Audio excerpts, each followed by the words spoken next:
I'd like to tell everybody good evening. I'd like to welcome everyone for attending. We appreciate that. I call this meeting to order at 5:30 p.m. We'll start with a roll call beginning to my right. King, present. Maury, present. Thatcher here. Parrish here. Allwell present. Okay, let the record reflect that a quorum of council is present. If we could please all rise for the invocation and the pledge.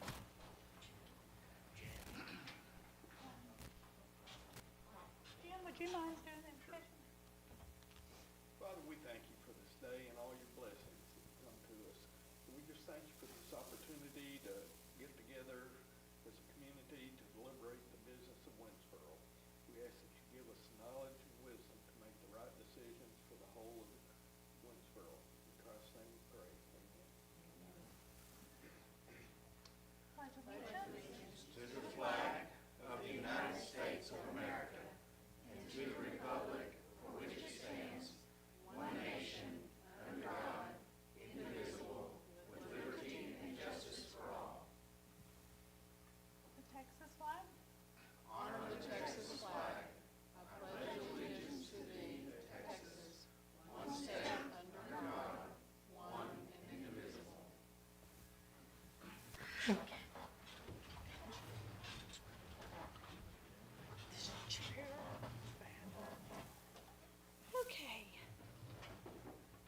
So we'll be down to number 5. Any staff reports from any of our different departments? Yes. Sure, come on in.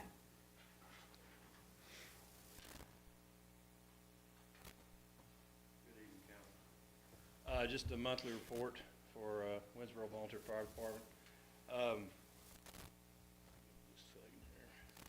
So as far as our runs are concerned, we had 4 structure fires, a brush fire, we had a smoke investigation, a fire alarm, 6 MVAs, we had 24 EMS calls for the month of January, 3 power line downs, we had 2 assist PD, we had a public education and a search and rescue. We also had 14 different training and apparatus check meetings and business meetings, total of 58 for the month of January, so it's a busy month. Recently, we did conduct a 360-degree evaluation, something that's never been done in the 22, 23 years I've been on the department, where we actually gave evaluations to the folks that were actually on the department.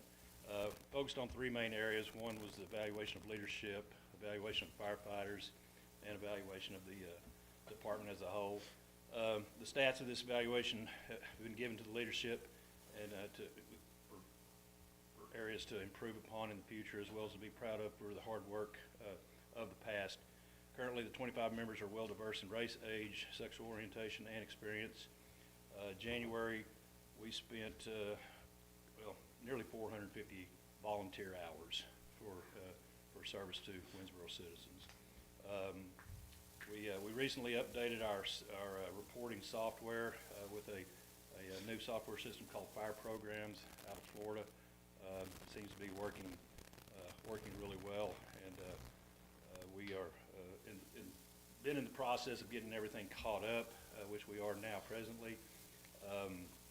We've also updated protocols for our open records request. We've now, people call and wanting any type of fire report. There's a form that we're asking them to fill out, and also have asked the city staff to put it on the city email or website, so that if someone calls in, they can say, yes, go to right here to our website, and you can request a public information request.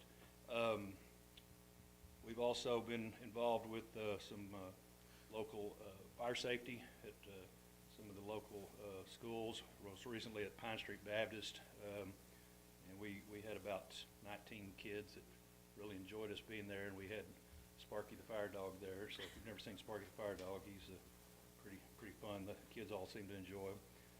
We've also been doing some dual training with Perryville here lately, which is really enhancing both of our departments departments and our membership.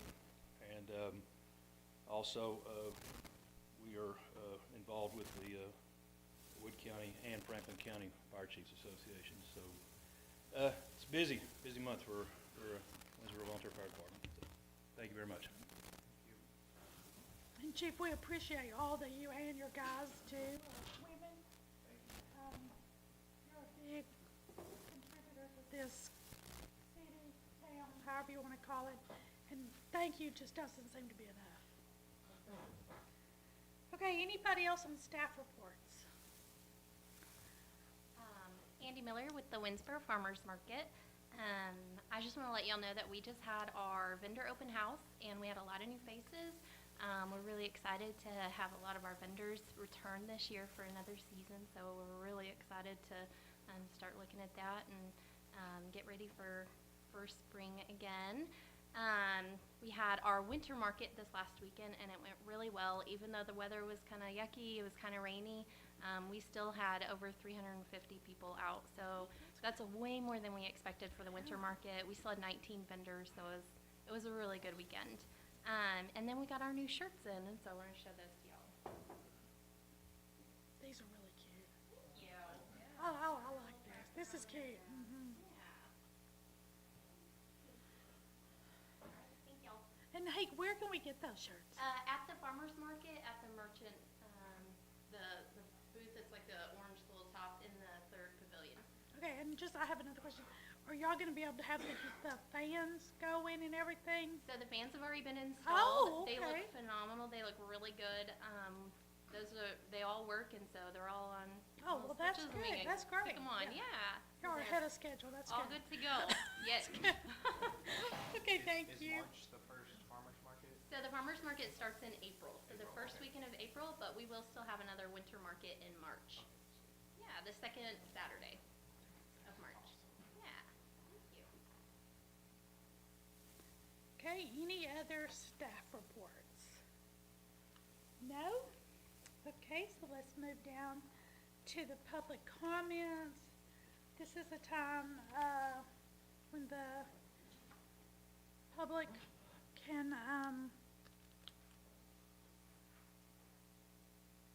speak to the, I went totally blank right then. If anybody has comments they wish to share with the city council that had signed in prior, which I have them here, we'll go now. Mr. Stokes.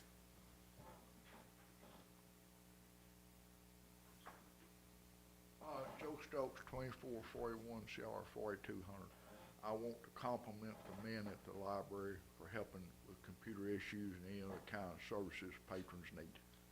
Thank you, Mr. Stokes. Okay, and then Miss Diane Burns. Diane Burns, 302 Richardson Street, owner of Promised Land Bakery. And I'm just going to become sort of a consistent appearer in front of the council and the WDC to try to make sure we keep the parking in front of everybody's attention.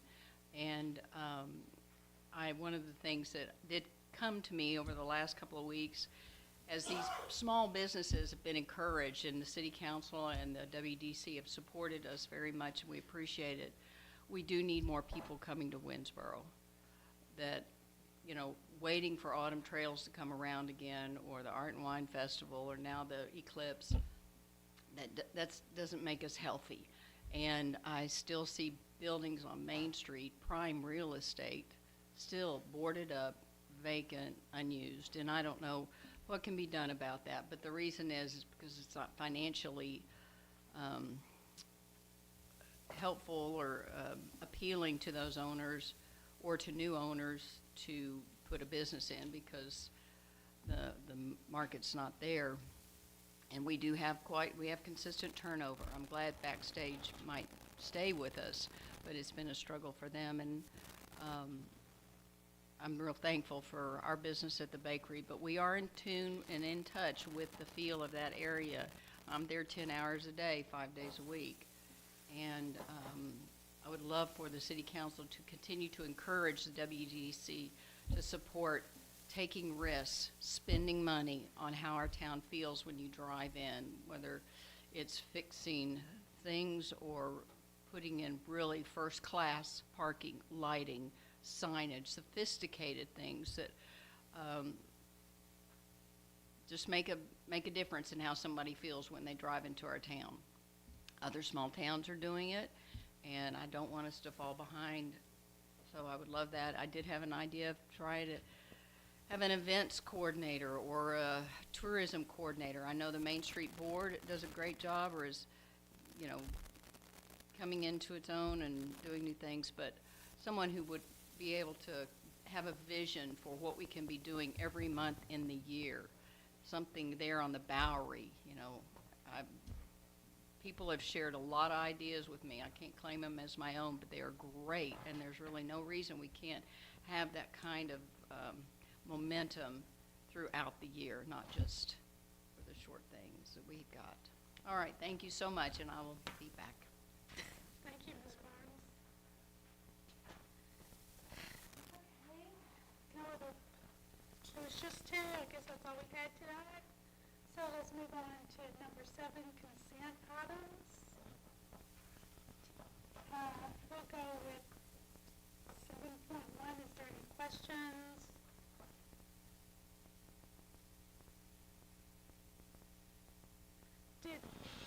Mackenzie, did you address the ones that I pointed out to you?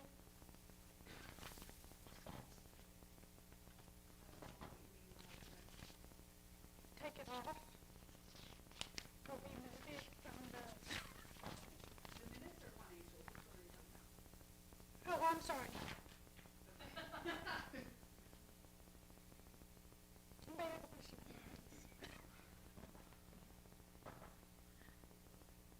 Okay, I'll entertain a motion.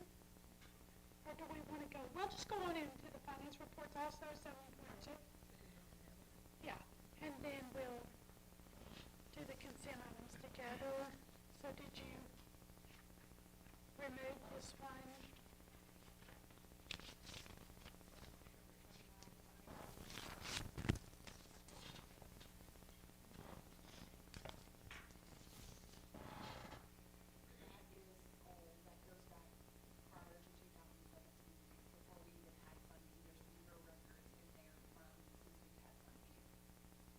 So why would that be on there?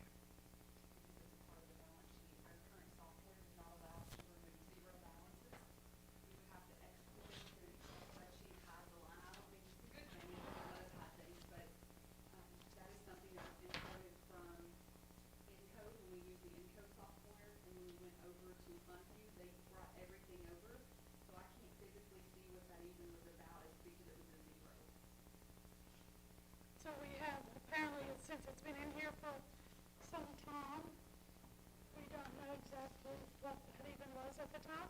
Correct. We have to go back to Encode and see if they can pull that. We still use Encode for our utility billing, so we would have to go back and ask them if, Holly, do you know if we still have access to financial data in Encode? No, okay, so that's something we have to get with their software people to see if they can pull any records from that. So we don't have any hard copy records of any blood income. I mean, I would have to go through the vault and just look paper by paper, filing system not great in here, but. Right, now I understand. Okay. If I can get with the Encode, if they still have that, at least would give me a date and kind of point me in the right direction of the vault. So I think the answer to your question is no, it's not removed. And the only way I can remove it is to export it, and then I would have to physically hide that column, which I can do if you guys want me to, but it's not gonna. I would like to know why it was on the list. Any other questions? Madam Mayor, make the motion that council approve the consent items as presented. I second it. I have a first and a second. All in approval? Aye. Any opposed? Okay, motion carries. Okay, so next we're going to 8.1, update from Lon, Arthur, Logan, Blair, and Sampson. I wasn't trying to crucify any name. If I did, I'm sorry. Oh, I think you did it better than most of our employees, actually. So, My name's Richard Brent. I'm gonna step away from that because I hate the way I sound. My name's Richard Brent. I'm one of your attorneys for the city. I help collect delinquent taxes for the city. Just doing what I like to try to do annually, but I hadn't been able to do much lately. Well, since COVID, it's been a beating getting in front of city council members. And all this is just letting you know how really the health of the delinquent roll is. Here to answer any questions that you may have. I know that we talked 1st of January about some options with a couple of the properties that are struck off here. And I'll explain what struck off means if you don't know, then I'll be happy to field any questions about it. So we're gonna find, I am not a tech wizard, so we're gonna find out if this actually works. Oh, wow. Now I feel like a tech wizard. So, just a little bit about the background of Line Partner. We specialize in doing nothing but representing governments, helping you with any of your outstanding collectibles, receivables that are out there. We do both delinquent taxes and fees and fines for municipal courts. That's really all we do that allows us to collect fees. What I tell everybody, I've told Ms. Lyons, is feel free to call me anytime. I'm the one attorney who doesn't charge by the minute. Our fees are all statutory based on what we do collect. But because of that and because of our relationships with the cities and the counties, we're kind of the one entity that's able to go between all the different layers of governments, from the school to the county to the city to the MUDs and PUDs. It puts us in a good position to help out if there's anything you ever need to take over from one to the other. I don't know why they insist on our pictures on it, but you actually, down here, if you see, look at the bottom of it, same on your report. We have 15 attorneys in Northeast Texas, and every one of them are your attorney. We have a little over 200 attorneys, I believe, across the state. They're all your attorney, but specifically for your team, you have myself, you have Ms. Majors here, who is the area manager. Some of y'all may remember Lee Miller. She's still with the team, but she tried to retire, and I refused to accept that letter and gave it back to her. So she is now in a training position with the firm. You'll see her occasionally, but mostly it'll be Jill and myself that are here.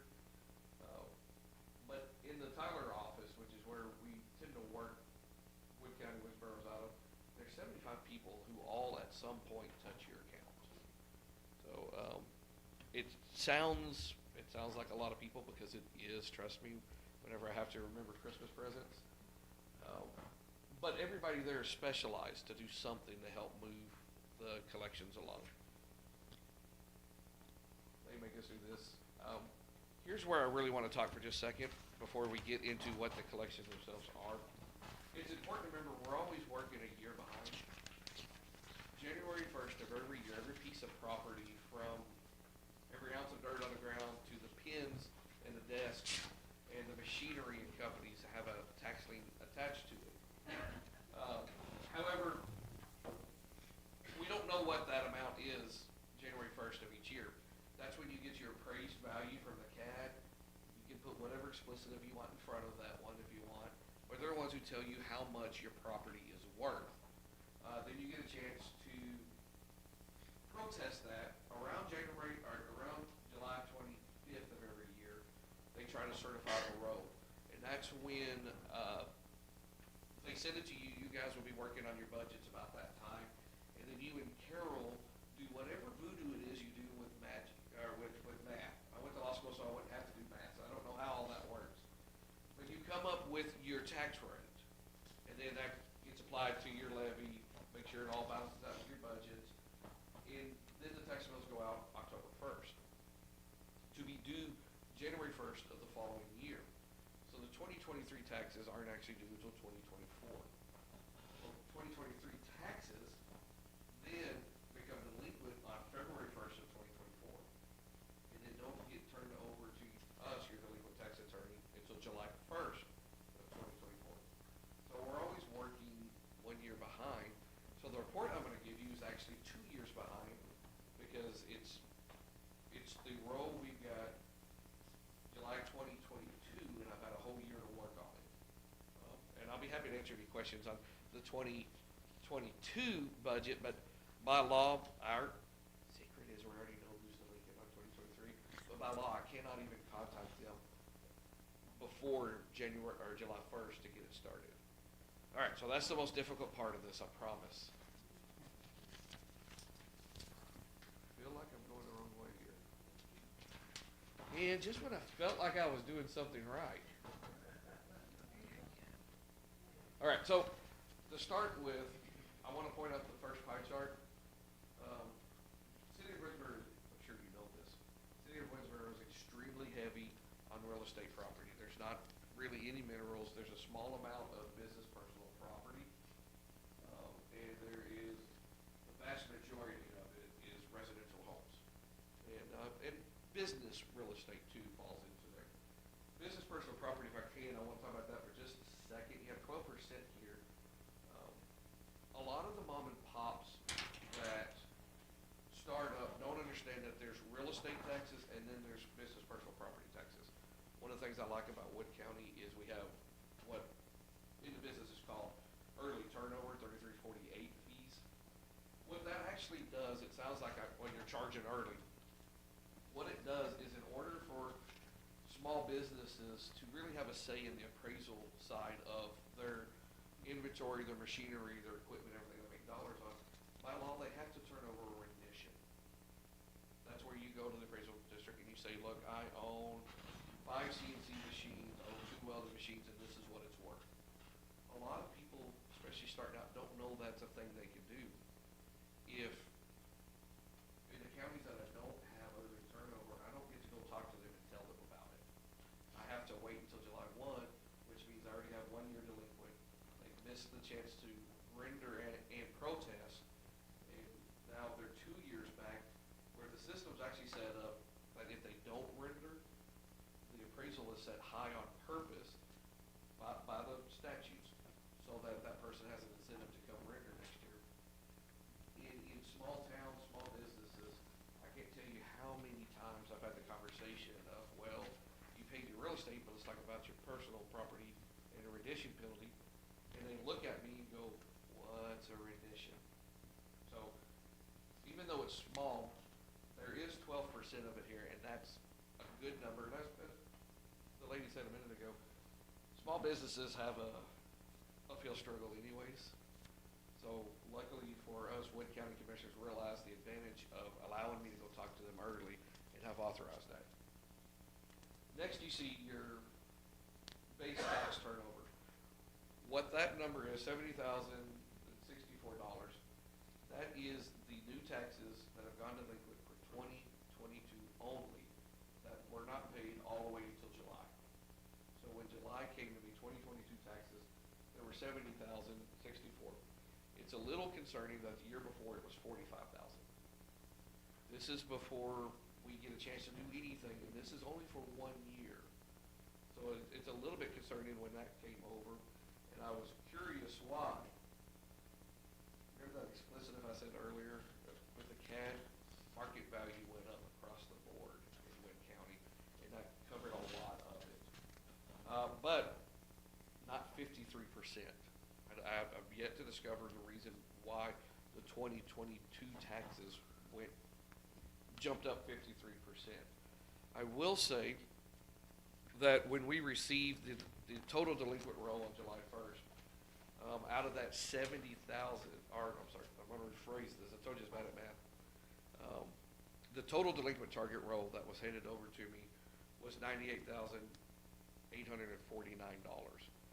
So what that actually means is that when you add the new 70,000 to it, only $21,000 worth of delinquents rolled over from 2021 to 2022 for all years delinquent. That's the difference between turnover and the tax or the delinquent tax roll in general. If you'll flip to the next one, this is where we talk about that in particular. Winnsboro actually has a very high number of deferrals. And what deferrals are, I'm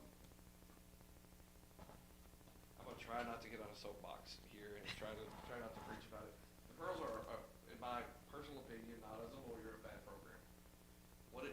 doesn't pause taxes, it pauses collections of taxes. So a person who's over 65 can go to the appraisal district and say, I don't want to pay taxes anymore, and they can get on a program where as long as they live past 65, they don't owe taxes. But the tax debt still collects every year in that account at a lower interest rate. Instead of being 20%, instead of 15.5. 34%, almost 35% of every account in Winnsboro, of your entire roll, 35% of every dollar is tied up in a deferral, and by law, we can't go talk to them. So out of that 98,000 that I gave you, 35% of that by law I can't touch. I can't even have a conversation with the people. The reason why it's a bad product, number one, for schools, for cities, for whatever, your delinquent roll looks like it grows a little bit each year. For schools, if I don't do my job and collect 97% of the entire tax roll, they lose funding. Well, when 35% of your tax roll is tied up, that gets a little bit hard to do. On a personal level, the reason why it's bad, well, hold on, before I get to that, I have to tell you this. I just found this out, and it irks me because I love the man. Nolan Ryan, the great Texan, has his house under deferral because he can. So there's no equity in that either. The idea was set up that people who couldn't afford their taxes could go and get this pause and possibly pay it a little bit. The problem with it is on the 181st day after you no longer occupy the house, either you move out or God moves you out, is a nice way of putting that. On 180 days, all those years' taxes attach, and penalty and interest. So people these days, you know, they go get it at 65, they're living to be 80, 85, 90. You can easily wind up with 25, 30 years of taxes and penalties and interest on it. And it just destroys any estate building. Now, I promise I'll get off my soapbox. The other side of that is we're under 29 point, almost 30% active collection, and only 9% of your suits are outstanding. That seems like a very, very small amount of suits, and I'm going to hold this as the cliffhanger. There's actually good news behind this. That 29.13% is where I am working this year. And that's all of the new turnover that came to us. We're in the process of collecting that. I don't want to file a suit on anybody. I know that's weird for a lawyer to say I don't want to sue. If I have to sue you for your taxes, it's instantly $2,000 more for court costs, for service, for abstract fees. I would rather call, and I'd rather talk to you, and I'd rather get you to come in and pay it. And I work real hard at that. So you see your suits are down a little bit. Before we get to the cliffhanger part of it, if you'll flip over to the next page. What we have done is during the, well, that number's actually wrong. It's supposed to be from 2020 to 2023. I filed 14 suits for you, asking for $27,000. I disposed of 8 suits, collecting $15,000, almost $16,000. And we have 12 suits outstanding right now, asking the court for $25,000. During that 3-year period, I've collected for Winnsboro, the city of Winnsboro, over $120,000 of delinquent taxes that are out. We also have an extremely robust tax sale program. I don't want to sue anybody. I sure don't want to take anybody's property away at a delinquent tax sale. However, and I'll make this clear, however, if I have to, I will. If we can't settle payment any other way, it doesn't do you any good, it doesn't do the other taxpayer any good to allow someone to go decades without paying. At the end of the day, we will take a sale. And we have 3 sales a year in Wood County, and people are buying property, so much so that there's only 2 struck-off properties in the city of Winnsboro. Struck-off, okay, so what that means is when we go to a sale, the first time offering is when I'm technically severing interest from the owner and the property. And at that time, a sale is, you may see us every once in a while, we're standing on the courthouse of the steps of the courthouse facing the east. It's a pretty view to be doing that sort of work. The first time we're going to offer it. If nobody buys it, at that point, the property That's when you may see it in the City of Winnsboro's trustee. That was prior to me. Every piece of property that's struck off goes into one trust now, that's held by the county. However, if it's in your city, you have the option to do things with it with permission of all the other entities. There's two of them, two pieces of property here. Currently it says three, but I believe that the Broadway one is just right outside of your city. So I think it's not actually, it's not taxed by the city. Okay, now the fun part. If you'll flip over to the next page, because we are in a public meeting, I took out the names, just for obvious reasons. But this is what I wanted to show you. Of your top 15 accounts, every single one that could be collected was collected. So everything that was paid except for those top five, I mentioned how the deferrals affected Winnsboro. If you add up that base tax of what's due to the city, it's $21,188 out of $98,000 possible to receive, and that's in 5 accounts in your top 15. Everything else we've collected. One account I had to take all the way to a lawsuit and sell it in 2022, and that was number 15. So I know that's a whole lot of information, and I know there's nothing more exciting than delinquent taxes, besides maybe watching paint dry. Is there anything that I can answer? I know that was a whole lot of stuff real fast, but I'll be happy to answer any questions about what we did or even how we did it. Yes, ma'am? Well, how many years does the property have to be delinquent in their taxes before you, before you do your process and then maybe sell it? So that's a question I normally get from somebody who's angry. Technically, it's 1 year.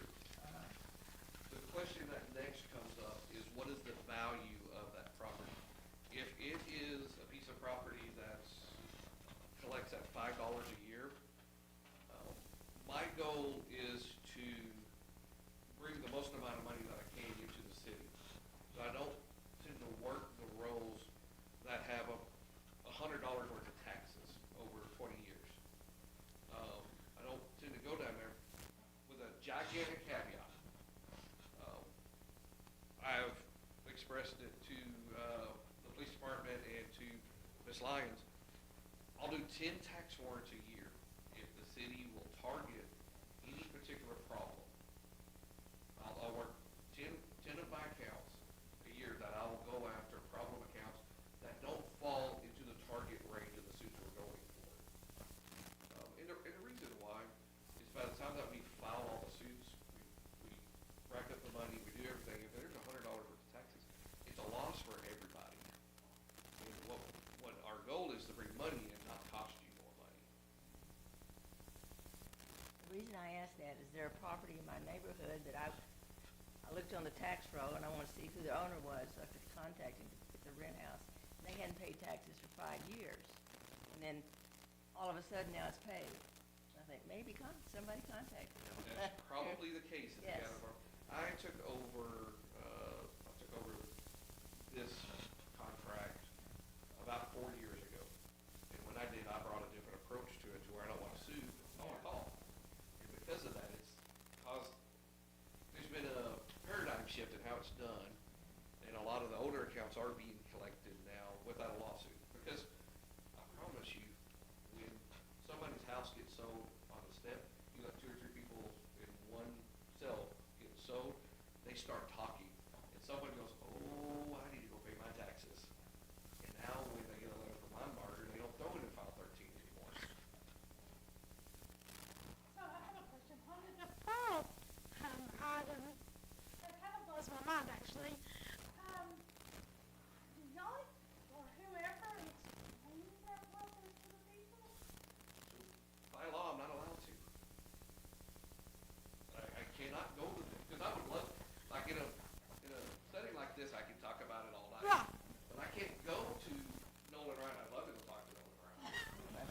email talked to Nolan Ryan and tell him how much he's hurting the school that he's in, because he's in a several $million-dollar mansion that those taxes go delinquent every year and count against their J1 numbers.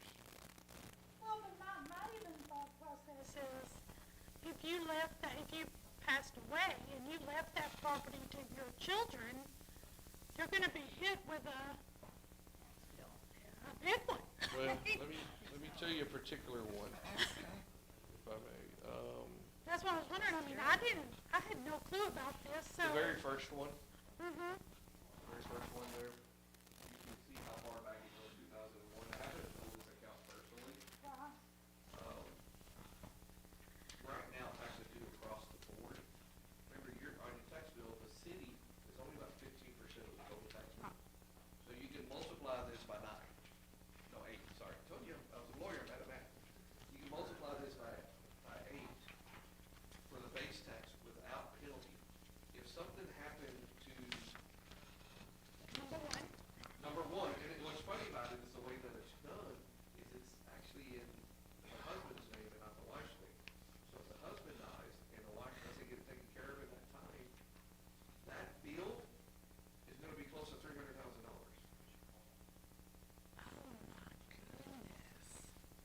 And so then the taxes are taken, it's a lien, so when, if they sell the house, then they have to pay the taxes.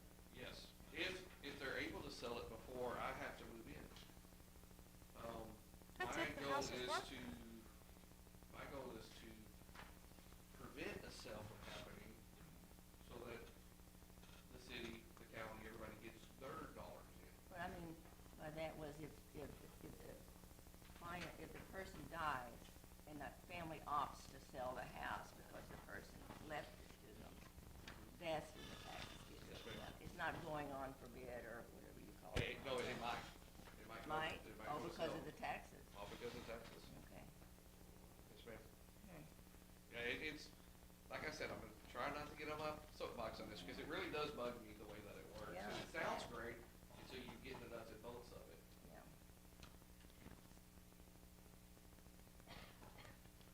Is there any other questions I can answer? I'm happy to do it.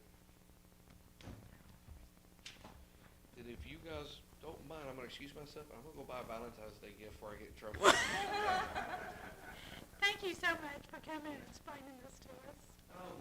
We are going to be meeting, with whoever the new code enforcement officer is gonna be eventually. I was told that you got a promotion.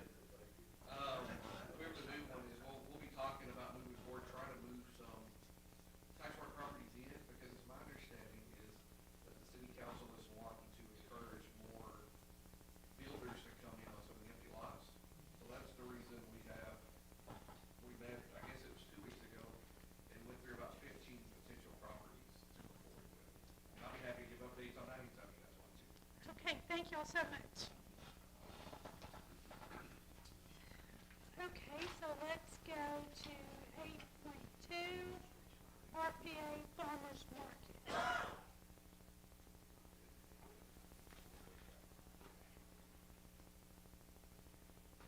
Yes, ma'am? Andy Yes. Miller with the Farmers Market.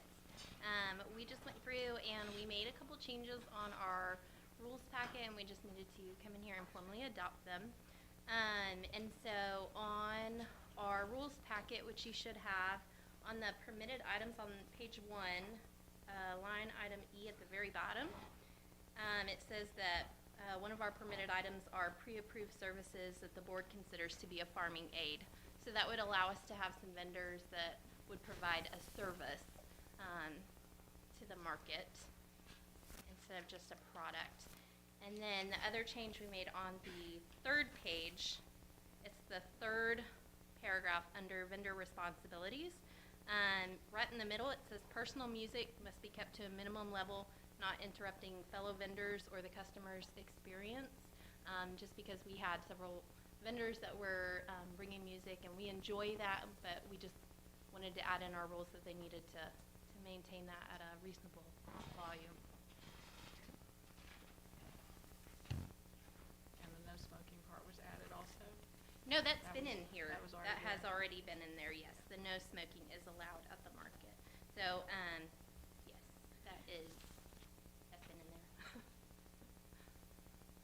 try to enforce it. I've never noticed, so you must be doing good. I've never noticed either, so. It's not a fun one to address. I'm sure it's. Does anybody else have any questions? Thank you. All right, thank you. Madam Mayor, make the motion we adopt the revised rules for the Winnsboro Farmers Market as presented. I'll second. Okay, we have the first and the second. All in approval? Aye. Any opposed? Good, motion carries. Thank you. Next we have 8.3 RPA Dennis Barton, County Woods Live, and I think, oh, that's you, okay? Hello, good evening. Yeah. Right, Oh, that's the first thing I'm Dr. gonna Denise, address. I'm sorry. Hello, my name is James Rasco. I write for the Winnsboro News as well as do some freelance work as well, and one of those happens to be for the Piney Woods Life magazine. Miss Denise Barton is the publisher and owner of the magazine. However, she's unable to be here tonight and has asked me to step in and speak on her behalf. So here I am. The proposal that's before you is for a request for a grant, hot funds specifically for distribution, and we are asking for the full $1,500 that would be allotted, or that you would be able to give us. If you have any questions about that, I will be happy to answer the best I can. Mackenzie, did you ever find that window? I know the council adopted a time frame when hotel occupancy fund applications may be accepted. Yes. Because we have to budget this month. And I think we're outside that time frame for this year. Oh. But I can't remember what the dates were. Yeah. I read in the requirements or guidelines. I know that there was two time periods for you to be able to file for during the year. One was in February and one was in a later month and later in the year. I just don't remember that specific one. Is that not what we're referring That to? may be the time frame. I was trying to confirm the time frame, but I couldn't remember what they were. But I do think they were twice. It was twice a year. So if one is February, then that answers that question. Yes, sir. I believe that is correct. I have the guidelines here. I just need to find it. It's on the application. The RPA or the original hot vaccine. Okay. And Mackenzie, how much is available in the fund right now? Currently budgeted, there's $1,000 available. There's a fund balance that exceeds that would require budget amendment.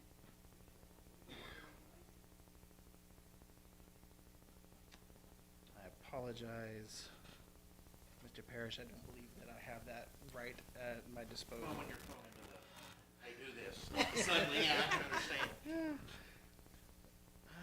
Do we have any statistics on like the number of articles that are written about Winnsboro or to target Winnsboro in the magazines? Is that monthly? Is that just once a year, twice a year? So she does publish each issue 3 times a year. Normally it's with the spring, summer, and fall, and then with winter, there's not as much going on, so there's a little bit of a lull period there.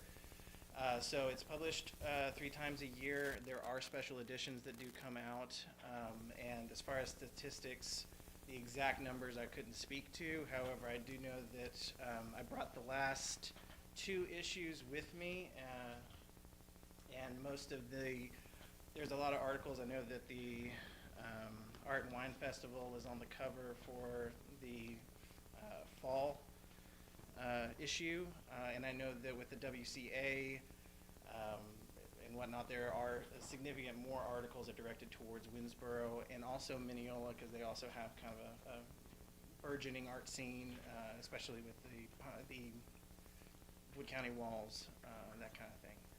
It also So- says that there's a certain number that are distributed to each town. Do we know how many are distributed to this town? I do not have the specific numbers, although that is the area that the request for assistance was in. I know that she would like to broaden the distribution and also increase the frequency. As it currently stands, it's going based off of, I volunteer and bring them. I frequent Winnsboro, so I'll come in and drop them off when I can and whatnot, but it is kind of hit and miss. So there's not really a, distribution is our current biggest issue. Do we know like any statistics on like current readers of the magazine? The magazine is free to collect and free to pick up, so it's difficult to have a set number of the amount of readership. However, there have been testimonials from local businesses and whatnot that have talked about how, they found out by the advertising. I know the Edison Exchange is a frequent advertiser with the magazine, and they've responded, said that there's been a positive response. I know that me personally, I've had somebody talk to me from even outside of the state, saying that they came by Winnsboro, picked up one of the Piney Woods Life magazines, returned to their home state, and then read it at home and found a interesting festival that they wanted to come back to. I believe it was the Art and Wine, and then they returned to Winnsboro. So I know that there is a readership, and it is positively received. However, I don't think with the magazine being free to pick up that we would have any hard numbers. Does it have like an online presence as well? It does have an online presence. However, it's not as well established as the paper version, the physical copy. And that is something that Denise has spoken about, how that she wants to kind of revamp that and get that moving as well. Is there any distribution of the magazine outside of East Texas? We don't need people from Winnsboro coming to Winnsboro. Correct. It's not, as she says, the distribution is anywhere north of the Sabine and in between. So I know that it's not outside. I know that there are some distribution that she brings to Franklin County, but most of the time it's focused on what is going to be happening in the future, so that visitors that are coming into Winnsboro have a reason to come back. And I know that's a big part of the tourism industry. So that's our main focus, is piquing interest, and then we go to the festivals like the Art and Wine Festival. Or, for instance, we have the Bassmasters. That's going to be the focus of our feature article for this upcoming issue for the spring. And so we plan on having a presence and a large amount of availability in Yantis during that time period for all of the traffic that's moving through. Can pick these up and return, hopefully to Winnsboro, hopefully to Mineola. Anything for Wood County is good. Do they receive any grants from any other communities? No, not at this point. This is our first attempt. We found out about hot funds and read the guidelines and found that we fell into the requirements, and so thus we wanted to pursue it. And since Winnsboro is predominantly our focus, based solely off of the art scene and whatnot, Winnsboro gets a lot more attention than, say, Quitman or Yantis. Obviously, with the new festival coming to Yantis, that opens up the door there. So, but yeah. So Winnsboro is our first attempt. As I said, we were asking for the full amount, but whatever amount would be available, or that the council would be willing to reward us with, then we can pursue those other communities as well to try and kind of level that number out.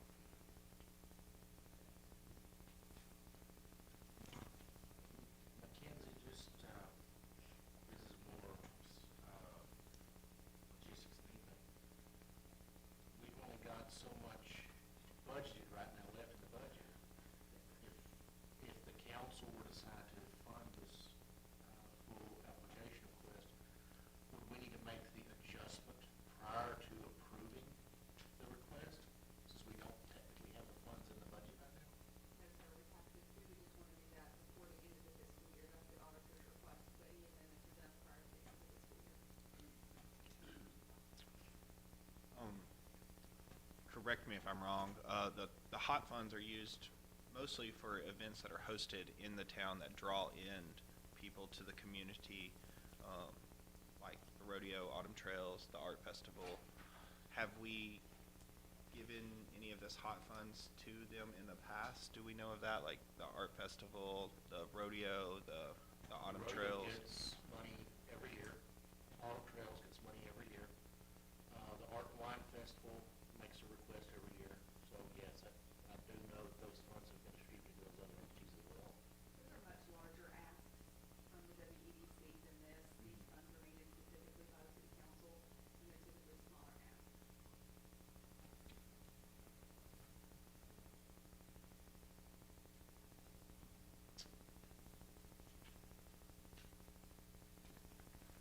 and looking at the guidelines, guideline number 2 and 3 both fall under, or at least Piney Woods would rather life would fall under those two categories, I believe, given the fact that they are reserved for advertising and promotion that will directly promote tourism and hotel convention industry. And heads and beds is basically what we're after. And so I do believe that Piney Woods Life does have an impact on that. Even, again, it's just one personal story, but having a woman approach me that talked with me, found out I wrote for them, and then asked me my name, identified me, and whatnot, tells me that there's a readership here. And it does encourage people to come back to Winnsboro. What does it cost to print one of those magazines? That one, I wouldn't even be able to hazard a guess. I will say that currently, as per Ms. Barton telling me, the magazine does not make a profit.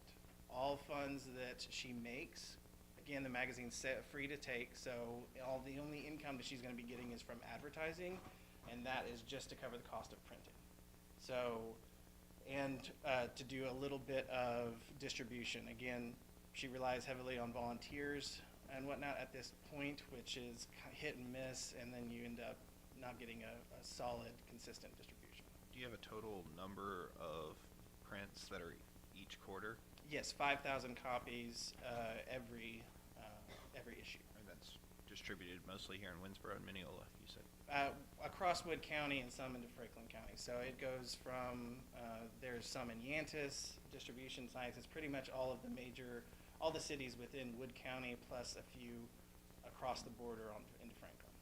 So there's no distribution in most of the Piney Woods, because Franklin County isn't really part of the Piney Woods.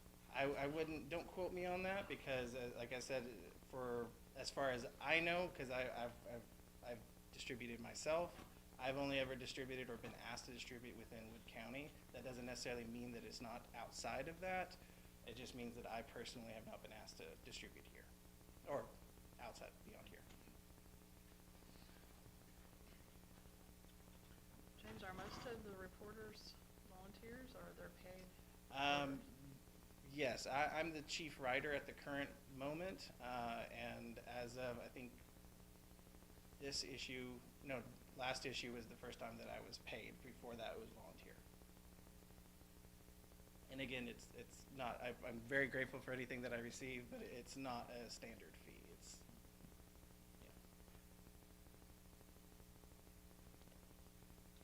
Currently have 1,000 McKinsey, correct? I would be good with that, personally. And if, I don't want to shoot myself in the foot, but if Mr. King would like more hard statistics, then I can certainly try and ask Ms. Denise if she can come up with something to give you on that. Yeah, I'd just like to see kind of the number of magazines being distributed, kind of their locations, where they're being distributed, so we can see if they're actually targeting communities that would draw into our town from outside of our community, not just those that are already living and we're doing business here. I will say that the distribution includes all gas stations and grocery stores, any place where there's a lot of foot traffic. I've also personally distributed into RV parks and to real estate offices, anything that might draw the interest of visitors that are coming in. We also leave them in places, those are like pickup locations, but we also leave a few copies with like nail salons, hair salons, barbershops, those kind of things. That way, any place that has a waiting room where people are going to be kind of lingering and might want to pick it up and find out what's going on local. So as like the chief editor, why do you see that there's not like an online presence with such a small newspaper? Wouldn't it make a lot more sense to be pushing more of an online presence to reach outside of the community? I will say that while an online presence is obviously a positive thing, when you're visiting a location, it's kind of difficult sometimes to find those online features. You know, if I'm going and traveling outside of state, coming for the solar eclipse event, pardon me, then I may, and I'm coming to Winnsboro for the first time, if I go out in advance and I look through Facebook and I find the Facebook groups and whatnot that's telling me what's going on in that city, if I have enough forethought to do that, sometimes it takes a while before you are even approved to be a part of that group. And, you know, again, it makes it a little bit difficult. However, with the physical copies, especially with how aggressively we present them at places like festivals and whatnot, where there's a large influx of crowd, especially people from coming outside to go to that festival, and then they pick up the Piney Woods Life and say, oh, there's another festival happening in 6 months from now, I should come back. That's the goal. And like I said, I do know that Denise wants to revamp that website so that it's more accessible and more, you know, available, but it's still not going to take away the effect that the physical copies have. Or, you know what I mean. Yeah. Well, since we don't know the deadline for the application, I would hesitate to have him come back in a month and then, oops, missed it. Well, Well, we can take the I technically application, can't. since the application is already in, we could accept it if we want to get, Miss Denise come back with some more statistics, or we can just approve it tonight. Because the application is at least filed in February. I will say that there's also a mention in the guidelines, again, I'm not proficient, I'm doing the best I can. As far as I understand it, this particular agenda item cannot appear on another agenda for another 6 months. So I don't believe we could come back with the same agenda or something that is similar. So what you could do is approve it at whatever dollar amount contingent upon, we would issue the check until he submitted them, and I could email those to y'all. If that would, be up to the. Allow EDC to get receipts and then we fund it.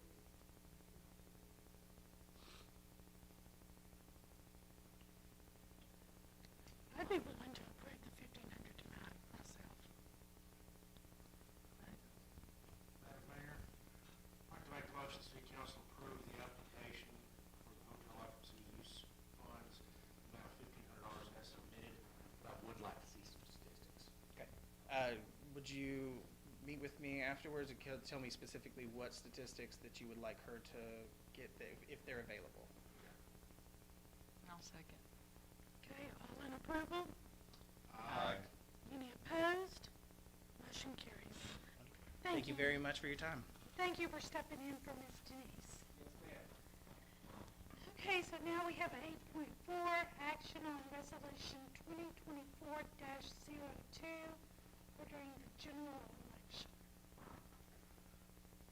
Madam Mayor, I make the motion, the city council approve resolution 2024-02, ordering the general election, setting the election locations and date. Second. Okay, I got first and a second, all in approval? Aye. Aye. Any opposed? Okay, motion carries. Moving on to 8.5, action on ordinance 1078-2024, amending chapter 14 related to non-conforming uses and structures.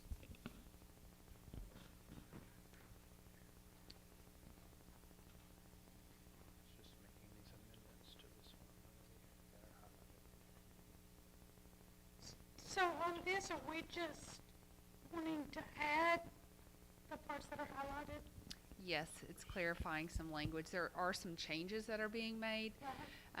Just to highlight some of those changes is the number 75%, whereas before, if it was destroyed up to 75%, you could rebuild it. The word rebuilt is difficult on our side of the table.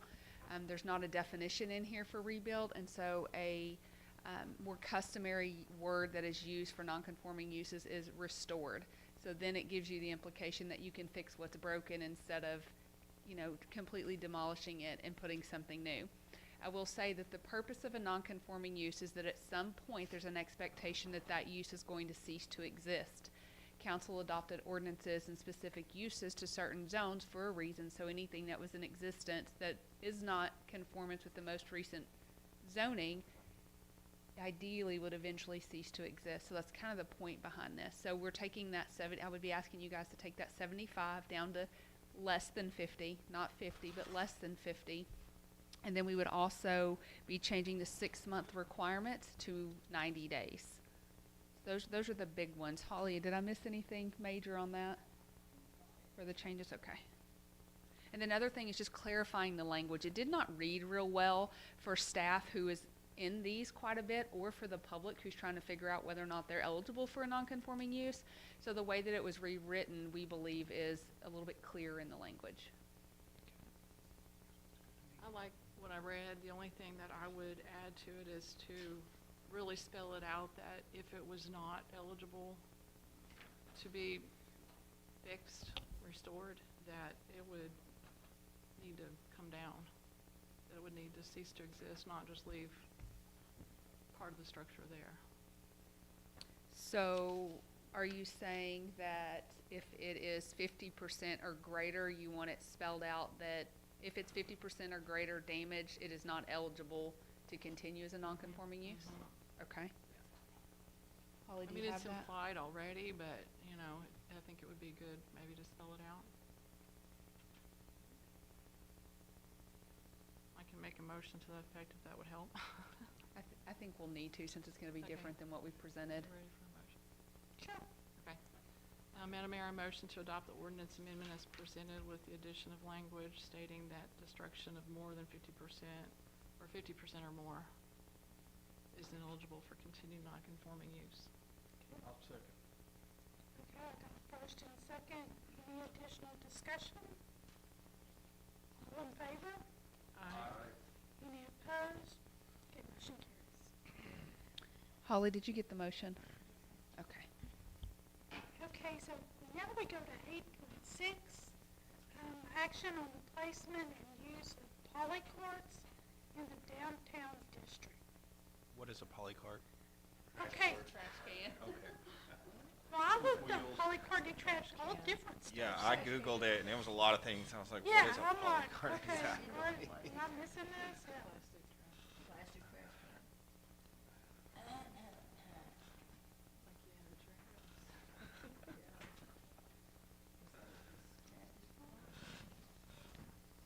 Are you gonna, someone gonna explain this? Yes. Oh, okay. Logs that have to be on the council chambers Oh, Wi-Fi okay. for that, but I have to be on the city's Wi-Fi to pull my records. I So got you, y'all okay. just have to deal with preview. Sorry about that. So for longer than I was here, any business, any commercial pickup that was in the yellow area as defined by ordinance as the downtown district was not allowed to have polycarts. Polycarts is just the big blue trash can. The reason for that is eligible for business in that downtown area, we've identified a little over 50 that we could have in that downtown area. Last time I checked, there was 24, 25. And so the thought process behind that is let's assume that 50 businesses are thriving down there and they all need polycarts. What does that look like on trash day for us? What does that look like to our visitors if every business owner has just one polycart out there on Main Street? And so it's been the practice policy of the city that if you're in the downtown district, you're not allowed to have a polycart, but the city does pay for dumpsters for all of the downtown merchants to be able to use. When we changed the trash service from twice a week to one time a week, the polycart business owners did not, commercial trash pickup did not change. It still picked up the same number of days, but polycarts, because they weren't allowed, they did go down to one time a week. So now that handful of businesses that have polycarts in the downtown district are going, wait a minute, 4 polycarts isn't enough. I only have pickup one time a week. Trash company called us and says, oops, they're not supposed to have them anyways. What do you want us to do? So that's the issue that's before you guys today. And they're requesting more. And they're requesting additional because we've cut back down to one time a week. They are not recognized as, polycarts are not recognized as commercial pickup. So they're only getting it one time a week. How many commercial pickups do we have downtown? In total or with polycarts? Without polycarts? So without polycarts, I wouldn't know because they're using the dumpsters like they're supposed to. But I do have a count for 1, 2, 3, 4, 5, 6, 7, 17 on my list. And how many dumpsters are available for the businesses to use? 3. Okay, so is the reason they use the poly carts instead of the dumpsters, is this because the dumpsters are not spaced out? I mean, why would they not use the dumpsters? I just, Well, one comment, because I kind of did my homework and I asked some of the business owners, you know, what's the opposition to using the dumpsters? And I think the biggest comment I have is the majority of my staff are females, and they just physically are not capable of toting these full commercial-sized trash bags across Market Street, across the alleyway, around the corner, or to be able to lift it up into the dumpster. And so that's the challenge that they're facing. The others, some of them just didn't know they weren't supposed to have them. They said, I just asked for it and I got it, and that's why I use it.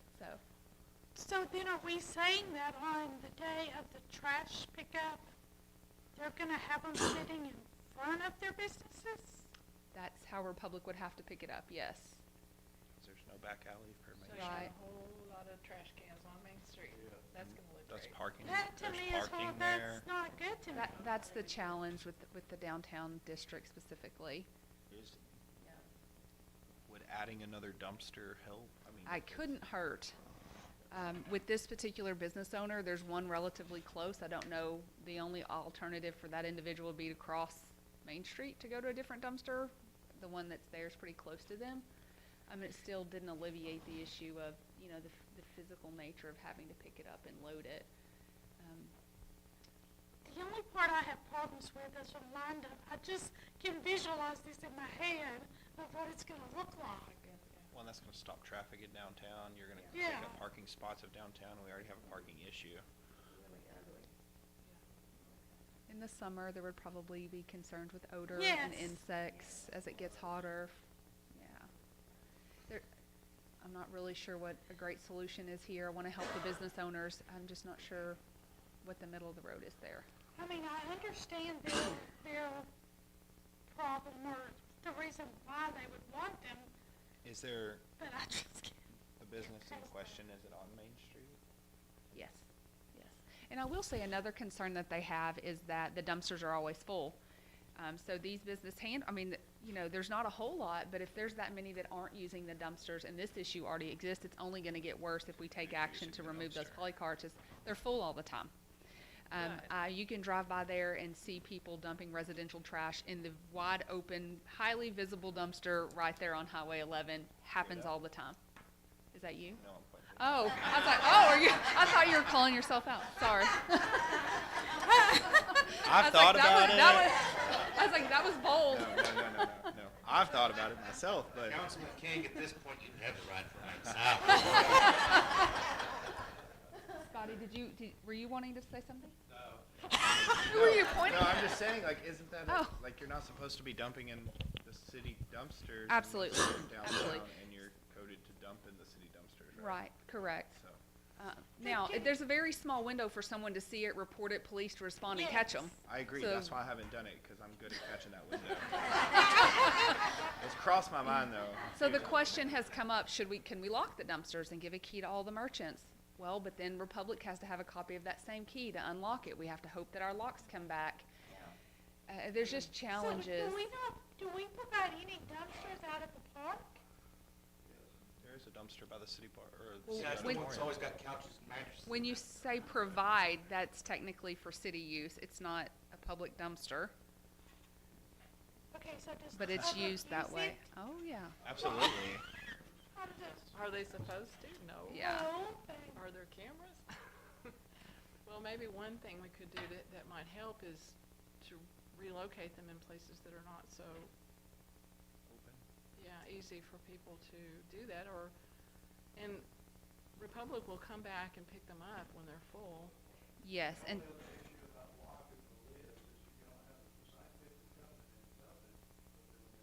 they'll just leave it outside the trash, yeah. no. So, So- what does it cost to add another dump? Like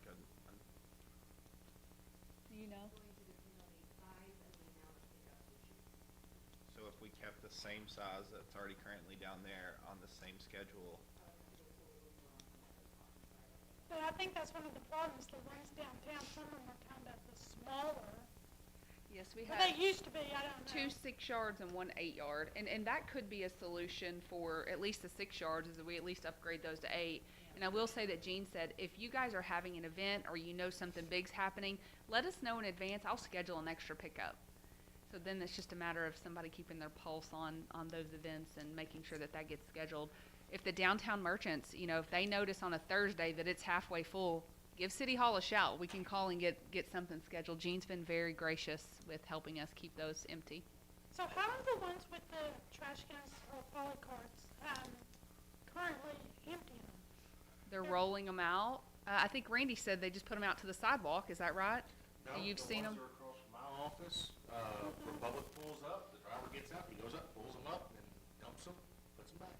So they're dumping them without paying for it because they're not supposed to have one, so they're not paying for the Yeah, dump they don't have it on service. their water bill, I'm assuming. How do you Well, get no, it? all the downtown merchants have a garbage fee on their But water bill. that's for the dumpsters, not for their poly cards. So they're not Holly, paying. And do you know if the downtown merchants on their water bills have something for carts or trash service? The way it's typically gone is we allow them at two dumpsters and we charge them for the poly cart pickup, which is the cheapest that they can get as far as trash service. So whether they're putting their trash in a poly cart or they're putting their trash in the dumpster, they're still They're paying. the same charge. Correct. And then a total, we add another 6 yard, 2 times a week would be $384.49. On a month. I'd like to see us evaluate this about either adding dumpsters or moving dumpsters, but the number, and I'm not picking on any particular business down there, but we've got a lot of restaurants down there. Mm-hmm. And if the trash is only getting picked up once a week, and summer hits, and they've got all that food waste in those dumpsters. is there any food grade dumpsters? Now, commercial is being picked up twice currently. Right, but the poly cart's only being picked up once a week. Right, because they're not intended for commercial Right. use. So the ones that have the poly carts only being picked up once a week, that means that food's gonna sit there for at max a week in 100-degree weather. But they're not supposed to have a poly card And that's anyway. another Right. reason to get rid of them. Yeah. Yes.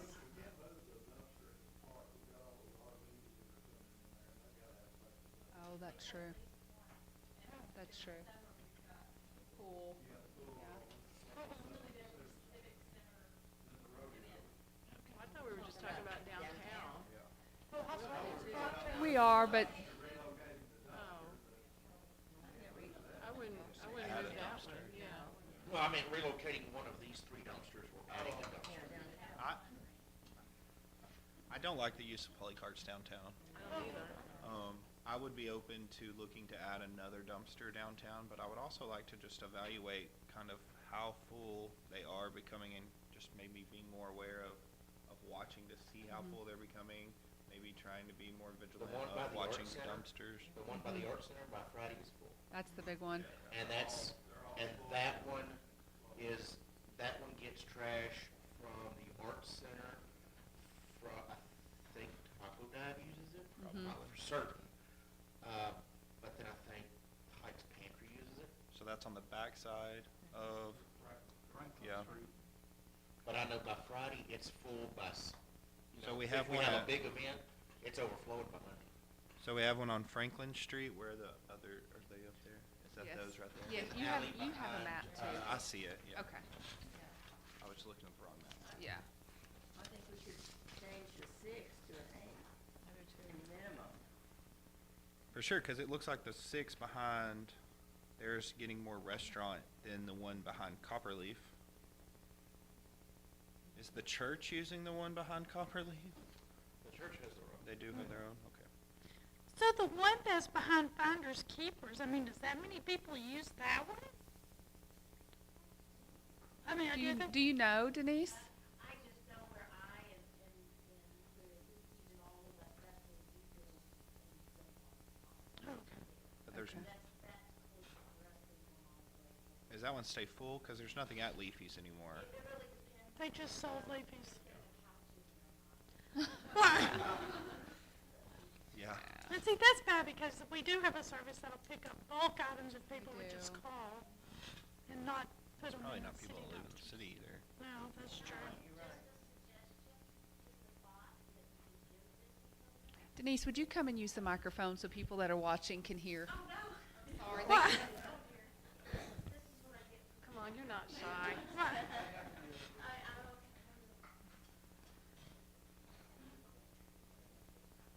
Now, I know about carrying trash a long distance, and one thing that everybody has told me, stop it. Number one, if you can't get a nice young man to come do it for you, you need to find something else. But if businesses will invest in some of those foldy, rolly carts that they can put their trash bins in and that they can carry to those dumpsters, it might be an easier travel, especially for those bigger establishments. It might be something that they can use in store, and it might replace some of the poly carts. It's just a thought. Thank you.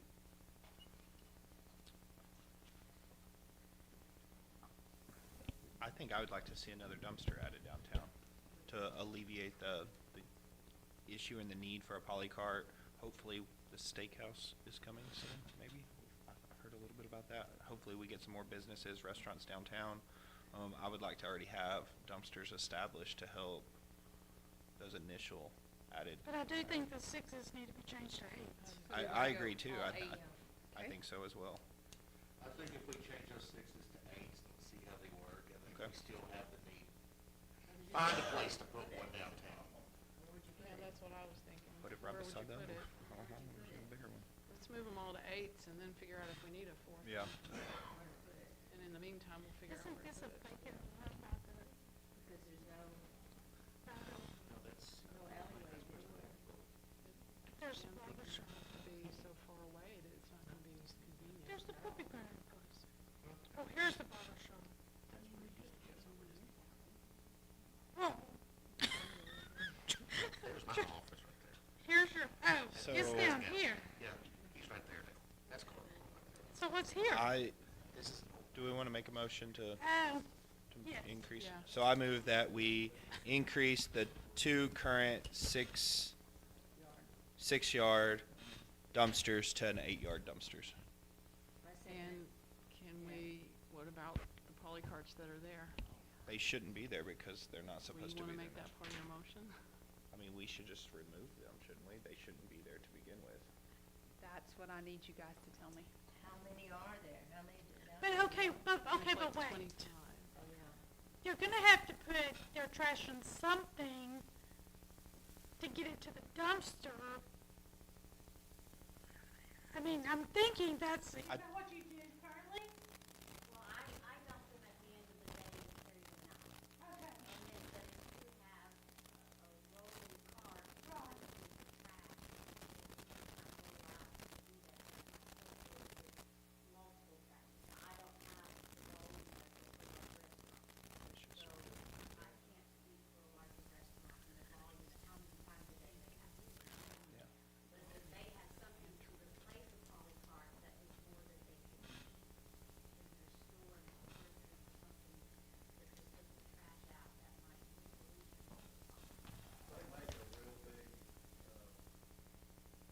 heavy plastic cart I'll make that that motion. probably holds everything. That a poly cart would hold. I just think that the object here is not to have trash cans lined up down Main Street. This Or would poly alleviate carts, the whatever problem. you're calling it. You know, if they got that big car that was one, that they could throw the trash in and push it around the stuff. Then you might not know that it's still in there. Yeah, they can store it. It wouldn't be in the, it wouldn't be outside, it would be They'd have to unload it by hand though. Oh, yes. And they have to pay for the poly cart, whatever that cost is, because whatever we charge on the water bill for that, they in theory should be, if they order a poly cart specifically for, let's say we allow it, they're gonna have to pay for that poly cart in addition to what they're paying us to use the dumpster. I agree. So that would be more cost. So that would, it would make more, if I were a business owner downtown, it would make more sense for me to buy my own thing like Scotty's Right. talking about. Right. And not have to pay that additional fee. Mhm. And probably look nicer storing somewhere in my storeroom Sure. than a big old blue plastic. Love it. And they're real easy to push. I mean, if you've all got to take out employees, I mean, they should have no issue. There again, they have to send 2 or 3 of them to take it out. So I'll make the motion again. So I move that we increase the 6-yard dumpsters downtown to 8-yard dumpsters, as well as remove all poly carts downtown. I'll second that. Okay, I have a first and a second. Any additional discussion? All in favor? Aye. Any opposed? Motion carries. Okay, so next we move to 8.7. This will go into an executive session pursuant to section 551.074 of the Texas Government Code. Personnel matters. The city will convene into a closed session to discuss finance director position, fire marshal, and legal counsel. So if we could please clear the chamber. Take a quick break. Say what time? What time? 6:51.